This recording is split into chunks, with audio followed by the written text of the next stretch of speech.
When I was 13 years old, I exchanged South America for our nation's capital as my new home. My mother enrolled me in school, and just like that, I became part of this new world I absolutely adore. I was still learning English, and my accent made me shy. I couldn't really express myself much, but I noticed a few things that seemed bizarre. Boys would fight and call themselves names I didn't understand. Girls would fight and call themselves names I didn't understand. But soon, my vocabulary expanded as I learned the derogatory term for each race. And my 13-year-old brain couldn't capture why skin color was part of the fight, because I didn't come from a place where I noticed race causing fists to fly. But here, I became acutely aware that the color of my skin was brown here. I became acutely aware that some people didn't like me because of that. And it seemed so ridiculous in my childhood mind that something so beautiful and innate in my creation would be cause for abomination. It seemed so strange, almost like a game. But inevitably, I started to notice the veil had been lifted and I had been inducted. Racism was the battlefield and skin color the catalyst. So I hung out with Latino kids because I felt protected. And thus began my American education in the experience of self-separation and modern segregation. Fast forward to today, and we still segregate. We hear the N-word in hip-hop songs as normal as putting butter on toast. And some of my black friends get offended when someone who isn't black says it. How about we stop putting it in songs so we're not tempted to sing along? We know we're not supposed to say it, yet we hear it all the time. You are sending mixed messages about a word that is unkind. Please let go of this word, and you'll also let go of the hate it invokes. Hispanics in the U.S., we enter some sort of unspoken Latin pact because of the language commonality and because of the experiences we've had in this land. But there can be some hypocrisy to this Latin pact because we can get so offended when someone calls us Mexican and we're not. Instead of simply correcting and educating, we get outside our skin to make sure, just so sure, they know we are not Mexican. 1, Mexico is beautiful. 2, we are creating a sub-separation in our culture, which is already marginalized. What happened to our Latin pact? Please think about that.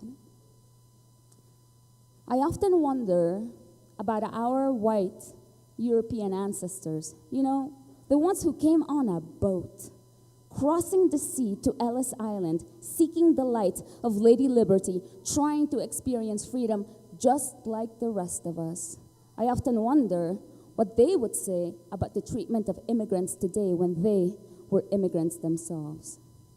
And I've noticed some Caucasian people whisper just to say the word black. They are reluctant and too PC, frightened they'll say the wrong thing, and they silo themselves in a whole different way, not learning how to talk about race. I think we all took it too far, and we separated into our own little worlds, creating impressions of another race, preconceived notions of what once someone told you, history, media, or even experience, and today, we have a very culturally divided non-United States. And if you don't think you're part of the divide, ask yourself how you feel about other races, not in this poem, or the different religions, or about those who identify as non-binary or as part of the GLBTQ scale. And as a favor to me, please, watch your use of the word gay. And let's not even get into the separations of women and men, or our political identities splattered all over the internet. The truth is, since as long as everyone in this room has been alive, we've been experiencing some kind of divide. We fought so hard for equality and desegregation, and today we step on them without hesitation. We are afraid of one another, and out of this fear has grown disdain. Are we really surprised at what's happening today? Are we? I'm going to ask you to understand that the state of our nation isn't just a statistic from the recent election. We have been dividing for a long time, so please ask yourself, be honest. Do you have a little slice of this pie? because it is we who have created this. We take steps forward, yes, but make no mistake, going backwards still in our DNA. And I've had enough. Haven't you?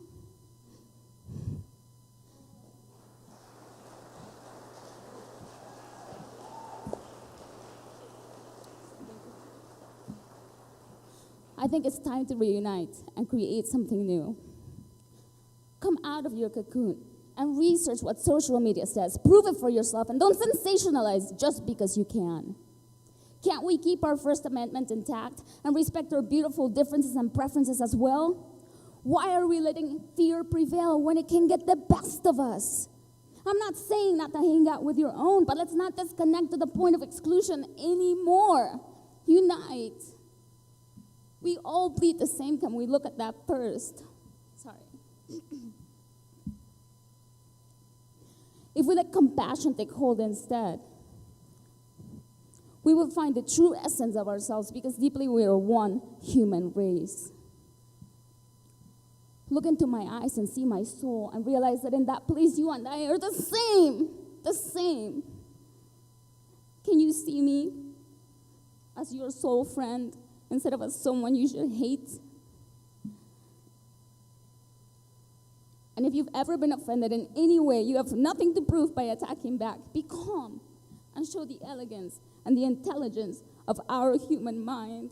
I really didn't mean to cry on this. I'm so sorry.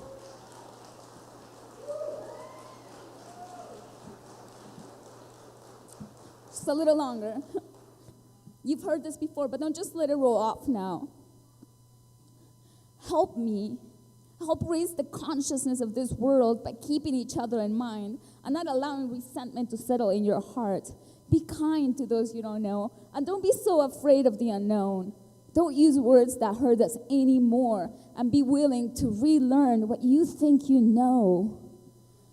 Yes, Rome was not built in one day, but I know we are better than this. And realizing where we actually are, not when we one day hope to be, is a good first baby step. So let's work on ourselves, starting inside. One by one, dissolve the lines. And maybe one day, we will say, we, the people, and really mean it for all of us this time. Thank you.